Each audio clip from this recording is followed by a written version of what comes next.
Hermanos, amigos, muy buenas noches. Tengan todos ustedes, Dios los bendiga y los guarde. En esta hora vamos a compartir una porción de la palabra acerca del tema el perdón de pecados. Vamos a orar para dejar este tiempo en las manos de Dios. Amado Padre Celestial, Dios bendito, Dios Todopoderoso, Creador de los cielos y de la tierra y toda su plenitud, Jehová, Dios de los ejércitos, Padre bendito, Padre bueno. En esta hora, Señor, te queremos pedir perdón. Si hay algo en nuestro corazón que impide la relación con usted, perdónanos, límpianos de toda maldad, lávanos, purifícanos con tu sangre preciosa. Señor, en este tiempo te pedimos, Señor, que tu Espíritu Santo nos ayude a entender tu palabra y el mensaje que va a ser expuesto a mis hermanos, mis amigos vía video. Sea usted hablando a cada uno de ellos, Padre. Ayúdanos a entenderte, Señor, a comprenderte, Señor, a conocerte, Padre, mediante tu palabra. Gracias por tus bonitas promesas que son verdaderas, Padre, y tu palabra es verdadera, mi Dios bendito. Dejamos este tiempo en tus manos, agradecido, mi Dios, en el nombre de Cristo Jesús, nuestro Salvador. Amén. En esta hora vamos a hablar acerca del perdón de pecados, ¿no? La obra de Jesús. Todos los que llegan a una fe en Jesús y piden perdón por sus pecados, ¿no? Porque se han arrepentido. Todos los que piden perdón a Jesús por sus pecados es porque se han arrepentido, ¿no? Reciben el perdón, pero no porque lo merecen, sino por gracia. Recibimos el perdón no porque lo merecemos, porque hemos sido malos, pero sí lo recibimos por la gracia de Dios, que es un regalo que no lo merecemos, ¿no? No tenemos ningún requisito que debamos cumplir para recibir el perdón de pecados. No hay ningún requisito, solamente el arrepentirte, ¿no? Pedirle perdón a Dios, nada más. Y esto lo vemos claramente cuando Jesús le abrió el camino al paraíso al ladrón en la cruz, que se arrepintió de su pecado. Vamos al libro de Lucas, capítulo 23, versículo 39 al 43, ¿qué dice? Y uno de los malhechores que estaban colgados le injuriaba diciendo: si tú eres el Cristo, sálvate a ti mismo y a nosotros. Respondiendo el otro le reprendió diciendo: ¿ni aún temes tú a Dios, estando en la misma condenación? 41. Nosotros a la verdad justamente padecemos porque recibimos lo que merecemos por lo que hemos hecho. Mas este ningún mal hizo. Y dijo a Jesús: acuérdate de mí cuando vengas en tu reino. El 43 dice: entonces Jesús le dijo: de cierto te digo que hoy estarás conmigo en el paraíso. Entonces ahí se ve claramente de un pecador arrepentido, ¿no? Que reconoció su pecado y por qué estaba en la cruz. El otro no, el otro cuestionó a Dios: si tú eres el Hijo de Dios, sálvate y sálvanos. Y sin embargo el otro malhechor sí reconoció su pecado, merecía él estar ahí, dijo. Y el Señor le dijo: le dijo al Señor: acuérdate de mí cuando vengas en tu reino, hoy estarás conmigo en el paraíso. Entonces hubo un arrepentimiento genuino ahí, y por eso que Jesús le dio esa promesa: hoy estarás conmigo en el paraíso. Este es el gran amor de Dios para con nosotros, que ha dado a su Hijo unigénito. Juan 3:16, ¿qué dice el libro de Juan 3:16? Dice el Juan 3:16: porque de tal manera amó Dios al mundo que ha dado a su Hijo unigénito para que todo aquel que en él cree no se pierda, mas tenga vida eterna. Porque de tal manera amó Dios al mundo. Si tú estás ahí y yo acá, es porque Dios te ama. Amó Dios al mundo que ha dado a su Hijo unigénito para que todo aquel que en él crea en Jesucristo, lo que hizo en la cruz, no se pierda, mas tenga vida eterna. Entonces, ¿qué dice Romanos capítulo 3, versículo 21? Romanos capítulo 3, versículo 21, ¿qué dice? Romanos 3, 21 al 24. Vamos al libro de Romanos 3, 21 al 24. ¿Qué dice? Pero ahora, aparte de la ley, se ha manifestado la justicia de Dios testificada por la ley y por los profetas. La justicia de Dios por medio de la fe en Jesucristo. Esa es la justicia de Dios, por medio de la fe en Jesucristo. Para todos los que creen en Él, a todos los que creen en Jesucristo, ¿no? Porque no hay diferencia, por cuanto todos pecaron, y todo dice pecaron, y están destituidos de la gloria de Dios, siendo justificados gratuitamente por su gracia, mediante la redención que es en Cristo Jesús. O sea, nosotros somos justificados por su gracia, por la gracia de Dios, por el sacrificio que Dios hizo en la cruz, ¿no? Siendo justificados gratuitamente por su gracia, ¿no? Mediante la redención que es en Cristo Jesús, ¿no? Y ahora, en este tiempo, vivimos ya no bajo la ley, sino bajo la gracia de Dios. Porque si viviríamos bajo la ley, nadie puede cumplir los 10 mandamientos. Por eso vino Cristo, porque nadie puede cumplir los 10 mandamientos. Jesús llevó nuestro pecado y el pecado del mundo entero, tanto sobre su cuerpo como en su cuerpo, ¿no? Cuando murió en la cruz, el justo por los injustos. El justo, Jesús justo, murió por nosotros los injustos, ¿no? Anuló el acta de decretos y la carta de acusación de acusación o de condenación que había por infracción a la ley. Antes el que cometía infracción a la ley, pues automáticamente muerto. Pero en este tiempo vivimos, como le vuelvo a repetir, bajo la gracia. ¿Qué dice Romanos 6:23? Romanos 6:23, ¿qué dice? Dice, porque la paga del pecado es muerte, mas la dádiva de Dios es vida eterna en Cristo Jesús, Señor nuestro. La paga del pecado es muerte, hermano. Así que, mas la dádiva de Dios es vida eterna en Cristo Jesús. La vida eterna está en Cristo. Y si el que no se ha arrepentido, no ha pedido perdón a Dios, no se ha reconciliado con el Padre a través del Hijo, pues está condenado a morir. Pero una muerte no solamente física, sino eterna, ¿no? Ahora, y Satanás usó esto, si servía de algo para acusar a las personas ante Dios, ¿no? Ahora no hay nada más que acusar. Jesús aplastó el poder de Satanás al vencer todo el pecado que entró por causa de la caída del hombre, por causa de la caída de Adán, ¿no? Ahora, la deuda del pecado ya fue pagada, ya fue pagada, ya fue cancelada, ya. El diablo nunca pudo engañar o burlar a Jesús para que hiciera su propia voluntad. Por el contrario, a través de la ayuda de Dios y por el poder de la gracia de lo alto, siempre venció, ¿no? Esta obra se llevó a cabo en su cuerpo, en el cuerpo de Cristo, ¿no? En su carne, y por lo tanto tuvo poder sobre la muerte, porque Él murió y resucitó, ¿no? A través de esta obra también tenemos la posibilidad de recibir el perdón. A través de la obra de Jesús tenemos la posibilidad de recibir el perdón de pecados, ¿no? Por todo el pecado que hemos cometido, no solamente por uno, por dos, sino todos los pecados cometidos desde que tú has nacido, ¿no? Colosenses capítulo 2, versículo 13, ¿qué dice? Colosenses capítulo 2, versículo 13. Dice la palabra de Dios, y a vosotros estando muertos, esto le habla a los creyentes, estando muertos en pecados y en la incircuncisión de la sangre, de vuestra carne, os dio vida juntamente con Él, perdonándonos todos los pecados. Así que, hermano, amigo, si tú no te has reconciliado con el Señor, no le has pedido perdón, pídele perdón, arrepiéntete y recibe a Cristo como su Salvador, ¿no? Dice acá, los que cometían pecado en el antiguo pacto, en el Antiguo Testamento, eran culpables de acuerdo a la ley y eran castigados. Incluso algunos recibían la pena de muerte. Los sacrificios siempre tenían que ser ofrecidos por el pecado. Pero estos sacrificios no quitaban el pecado. No quitaban el pecado. Ofrecían sacrificios por el pecado, pero no te quitaba el pecado. No, Hebreos capítulo 10, versículo del 1 al 4. Hebreos 10, versículo del 1 al 4. ¿Qué dice? Porque la ley, teniendo la sombra de los bienes venideros, no la imagen misma de las cosas, nunca puede, por los mismos sacrificios que se ofrecen continuamente cada año, hacer perfectos a los que se acercan. De otra manera cesarían de ofrecerse, pues los que tributan este culto, limpios una vez, no tendrían ya más conciencia de pecado. Pero en estos sacrificios cada año se hace memoria de los pecados.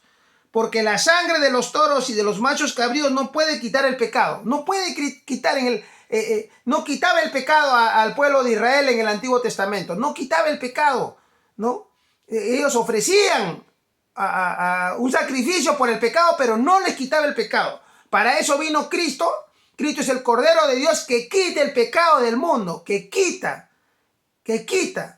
¿no? Sin embargo, Jesús, el Hijo unigénito de Dios, tomó todo pecado del mundo sobre sí mismo. Podemos decir que tomó la culpa de todos los pecados cometidos a lo largo de la historia, ¿no? Él no cedió a la tentación como todas las personas delante de él, sino con el poder del Espíritu Santo que estaba en él, venció todo el pecado que había entrado. Por causa de la caída que fue la fuente de la caída posterior en el pecado a lo largo de la historia. Por lo tanto, Jesús, anuló el acta de decretos que había con nosotros. Es algo incomprensible, grande sacrificio que hizo Él, que podemos participar de la vida con Jesús, ¿no? Sin haber hecho muchas buenas obras para merecerlo. Somos salvos por gracia, nada más, por gracia, porque es un regalo de Dios. Todos pueden, por lo tanto, recibir perdón a través de la gracia. Todos pueden recibir el perdón a través de la gracia, que es un regalo de Dios. Gracia, la cual no es merecida por todos los pecados cometidos. Pero si queremos entrar en la vida del discipulado, hay algunas condiciones claras. Hechos capítulo 3, versículo 19. Hechos 3, 19, ¿qué dice? Hechos 3, 19. Hechos 3, 19, ¿qué dice? Dice, así que arrepentíos y convertíos, para que sean borrados vuestros pecados, para que vengan de la presencia del Señor tiempo de refrigerio. ¿Quieres tiempo de refrigerio? Arrepiéntete y pídele perdón a Dios, para que sean borrados tus pecados, ¿no? Eso es lo que dice la palabra de Dios, ¿no? Una conversión de todo corazón debe resultar en nosotros que nos alejemos de la vieja vida, dejar lo que hacíamos antes, ¿no? En la que servimos al pecado y buscamos al mundo con nuestra mente. Debemos comenzar un nuevo camino, en el que buscamos a Dios y las cosas celestiales. No podemos seguir cometiendo pecado en secreto. No se puede, hermano, cometer pecado en secreto porque Dios lo ve todo. Cuando Jesús encontró a Pablo en el camino a Damasco, le dijo en Hechos capítulo 26, versículos 16 al 18. 26, 16 al 18. ¿Qué le dijo? A ver, 26, 16 al 18. ¿Qué dijo? 26, 16 al 18. Pero levántate y ponte sobre tus pies. Ponte sobre tus pies, porque para esto he aparecido a ti, para ponerte por ministro y testigo de las cosas que has visto, y de aquellas en que me apareceré a ti, librándote de tu pueblo y de los gentiles a quienes ahora te envío, para que abra sus ojos, para que se conviertan de las tinieblas a la luz, y de la potestad de Satanás a Dios, para que reciban por la fe que es en mí, perdón de pecados y herencia entre los santificados. ¿Quieres herencia entre los santificados? Arrepiéntete y pide perdón. ¿Quieres salir de las tinieblas de Satanás a la luz de Dios? Arrepiéntete y pídele perdón a Dios. Y Él te va a perdonar, ¿no? ¿Qué dice Primera de Juan 1.9? Libro de Primera de Juan del Nuevo Testamento, Primera de Juan 1.9. ¿Qué dice? A ver, vamos a Primera de Juan 1.9. Dice bien claro la palabra de Dios. Si confesamos nuestros pecados, Dios es fiel y justo para perdonar nuestros pecados y limpiarnos de toda maldad. Él te va a limpiar de toda maldad, hermano, ¿no? Ser partícipes de la santificación y como fin la vida eterna. Y ahora hemos sido libertados del pecado y hechos siervos de Dios. Ser partícipes de la santificación significa que somos partícipes cada vez más de la naturaleza de Dios. Cada vez más debemos asemejarnos a Dios, ¿no? Isaías capítulo 43, versículo 19 al 25. Isaías 43, versículo 19 al 25. ¿Qué dice? Isaías 43, 19 al 25. Dice así la palabra de Dios. He aquí que yo hago cosa nueva, pronto saldrá la luz. No la conoceréis. Otra vez abriré camino en el desierto y ríos en la soledad. Las fieras del campo me honrarán, los chacales y los pollos del avestruz, porque haré aguas en el desierto, ríos en la soledad, para que beba mi pueblo, mi escogido. Este pueblo he creado para mí, mis alabanzas publicará. Y no me invocaste a mí, oh Jacob, sino que de mí te cansaste, oh Israel. No me trajiste a mí los animales de tus holocaustos, ni a mí me honraste con tus sacrificios. No te hice servir con ofrenda, ni te hice fatigar con incienso. No compraste para mí caña aromática por dinero, ni te saciaste con la grosura de tus sacrificios. Si no pusiste sobre mí la carga de tus pecados, me fatigaste con tus maldades. Y el 25 dice, yo soy el que borro tus rebeliones por amor de mí mismo, y no me acordaré de tus pecados. Él es el que borra por amor a Él mismo y te perdona tus pecados si tú te arrepientes de corazón. Cuando hemos pedido perdón a Dios por el pecado que hemos cometido y firmemente nos decidimos a no hacerlo más, Dios borra las transgresiones y no las vuelve a recordar, si es que verdaderamente tú te has arrepentido, ¿no? Así como Dios nos perdona, debemos ser capaces de perdonar a nuestros semejantes, ¿no? Por sus pecados e injusticias en nuestra contra. Debemos perdonar. Mateo 6:22, ¿qué dice el libro de Mateo 6:22? ¿Qué dice el libro de Mateo 6:22? Dice la palabra de Dios en el Evangelio de Mateo 6:22, dice, aquí está, Mateo 6:22, perdón, 6:12, Mateo 6:12. 6:12, ¿qué dice? Y perdónanos nuestras deudas como también nosotros perdonamos a nuestros deudores, ¿no? Y debemos perdonar, porque si no, ¿cómo vamos a pedirle perdón a Dios si no sabemos perdonar? Debes perdonar, por eso que a veces estamos enfermos, por la falta de perdón. Por eso estamos viviendo mal, vivimos angustiados, abrumados por la falta de perdón. Aprende a perdonar, desátate, no te amarres a esa persona si te hizo algo, perdona. No eres nadie para juzgar, no eres quien para juzgar. Tenemos un juez justo. ¿Qué dice Mateo 18? Mateo 18, ¿qué dice Mateo 18? 18, versículo 25 al 35. Mateo 18, 25 al 35, ¿qué dice? Dice bien claro acá, dice. 25 al 35 dice. Mateo 18, 25 al 35. Dice acá. A este que no pudo pagar, ordenó su señor venderle y a su mujer e hijos y todo lo que tenía para que se le pagase la deuda. Entonces aquel siervo postrado le suplicaba diciendo, Señor, ten paciencia conmigo y yo te lo pagaré todo. El señor de aquel siervo, movido a la misericordia, lo soltó y le perdonó la deuda. Pero saliendo el que había sido perdonado, saliendo aquel siervo, halló a uno de sus consiervos que le debía 100 denarios y haciendo de él, le ahogaba diciendo, págame lo que me debes. Entonces su consiervo, postrándose a sus pies, le rogaba diciendo, ten paciencia conmigo y yo te lo pagaré todo. Mas él no quiso, sino fue y le echó en la cárcel hasta que le pagase la deuda. Viendo sus consiervos lo que pasaba, se entristecieron mucho y fueron y refirieron a su señor todo lo que había pasado. Entonces, llamándole su señor, le dijo, siervo malvado, toda aquella deuda que te perdoné porque me rogaste, ¿no debías tú también tener misericordia con tu consiervo como yo tuve misericordia de ti? Entonces su señor enojado le entregó a los verdugos para que pagase todo lo que le debía. Así también mi Padre Celestial hará con vosotros si no perdonas de todo corazón cada uno a su hermano sus ofensas. Así que si tú quieres que yo te perdone, Dios te perdona, pero también tú perdona. Porque si no perdonas, tampoco Dios te va a perdonar, hermano, ¿no? Y Él es un juez justo. Él es un Dios justo. Primera de Juan 3:14, ¿qué dice? Primera de Juan 3:14. Vamos a Primera de Juan 3:14. ¿Qué dice Primera de Juan 3:14? Primera de Juan 3:14.